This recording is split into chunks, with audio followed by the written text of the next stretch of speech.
Bajo el sol de Florida, se esconde una crisis creciente. De la noche a la mañana, las primas de los seguros en el sur del estado se han triplicado, convirtiendo el sueño de ser propietario en una pesadilla financiera para familias e inversores por igual. Mientras las viviendas se vuelven impagables y los contratos de compraventa se desploman, el gobernador DeSantis enfrenta el pánico a puerta cerrada, temiendo que un solo huracán pueda desatar un desastre económico mucho mayor de lo que nadie está dispuesto a admitir. Pero, ¿qué es lo que realmente está empujando a los compradores al abismo?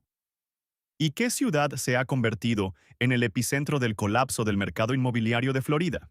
Una maestra del condado de Broward, que vivió 33 años en el mismo barrio, nunca imaginó que su vida se pondría patas arriba por una sola carta de su compañía de seguros.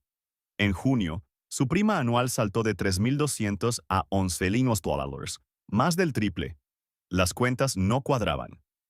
Su salario neto como maestra apenas cubría la hipoteca, y mucho menos una factura de seguro de 5 cifras. Llamó a su agente, esperando que fuera un error, pero la respuesta fue tajante. Todas las aseguradoras se estaban retirando. Este era el nuevo precio. Sin apelación, sin alternativas. En 2 meses, incumplió el pago de su hipoteca. La casa donde crió a sus hijos, perdida. Forzada a mudarse a Georgia, dejó atrás su red de apoyo, a sus alumnos, su sentido de pertenencia. Su historia no es única, y no se limita a las casas. Para jubilados como Rob y Karen Dixon, que se mudaron a un condominio en Punta Gorda, el sueño duró poco. En 2 años, el seguro se duplicó. Se les cobró una cuota extraordinaria de $7,200 para reparaciones del edificio, y la cuota mensual de mantenimiento saltó a $1,000. Incapaces de seguir el ritmo, vendieron con pérdidas y regresaron a Nueva York. El sueño americano, para muchos, se escapa entre los dedos con cada ciclo de renovación del seguro. La cancelación de contratos está golpeando el mercado del sur de Florida con una fuerza no vista desde la última recesión. A finales del verano, casi el 18% de las ventas de viviendas pendientes en Miami-Dade y Broward no llegaron a cerrarse, el doble del promedio nacional. La causa no es el precio de la propiedad, sino las cotizaciones del seguro que llegan días antes del cierre. Para los compradores, las cifras son brutales.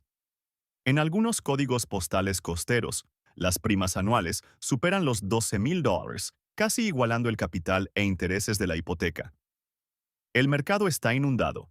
Los listados activos han aumentado un 34% interanual, con más de 177,000 viviendas ahora a la venta. Los inversores institucionales, que representaban más del 25% de las ventas hace solo 2 años, se han retirado a menos del 6% del mercado.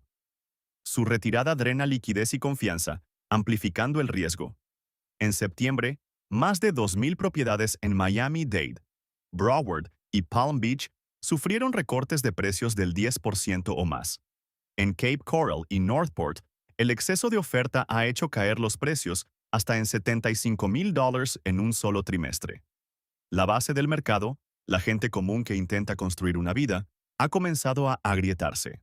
Dentro de una sala de conferencias sin ventanas en Tallahassee, actuarios de seguros presentaron las cifras que mantendrían despiertos a los reguladores estatales durante semanas. Su presentación confidencial detallaba el escenario que nadie quería afrontar. Un huracán de categoría 4 tocando tierra en el sur de Florida con el mercado de seguros actual. La pérdida proyectada superaba los $60,000 millones, el triple de las reservas combinadas de todas las aseguradoras privadas que todavía operan en el estado. Los actuarios señalaron un efecto dominó. Si una gran aseguradora quebraba, las fichas de dominó caerían, desencadenando una cadena de insolvencia que podría barrer a una docena de compañías en un solo trimestre. Citizens Property Insurance Corporation, la aseguradora estatal de último recurso, vio cómo sus propias cifras se volvían sombrías. Con más de 1.5 millones de pólizas, su superávit de poco menos de 6,000 millones parecía insignificante frente a la pérdida máxima probable del modelo actuarial.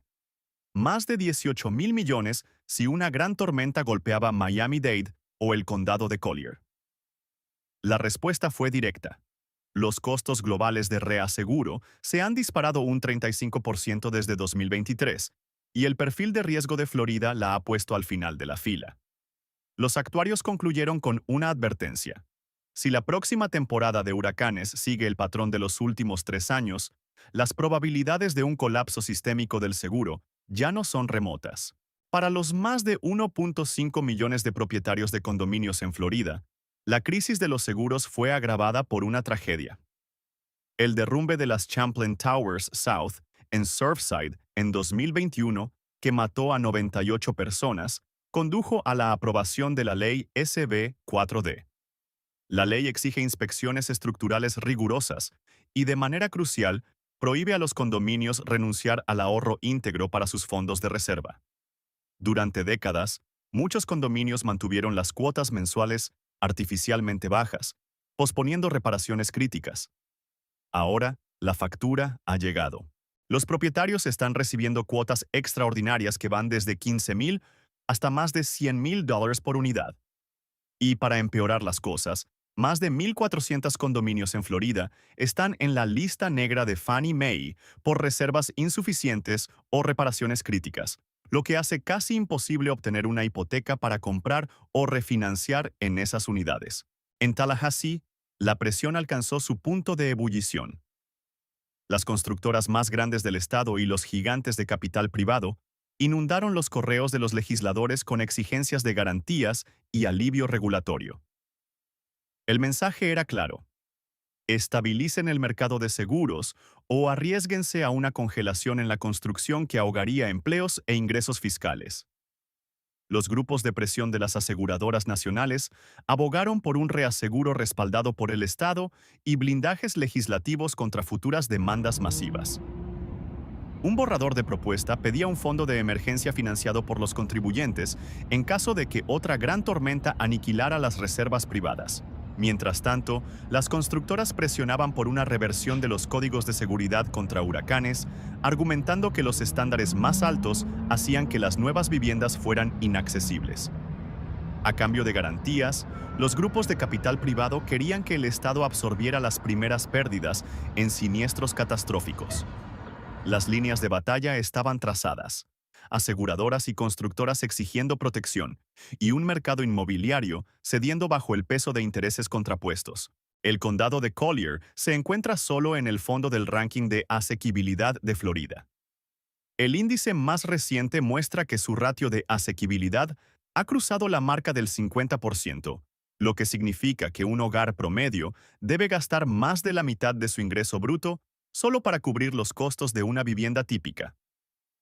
El estándar para considerar que un hogar tiene una carga de costos excesiva es del 30%.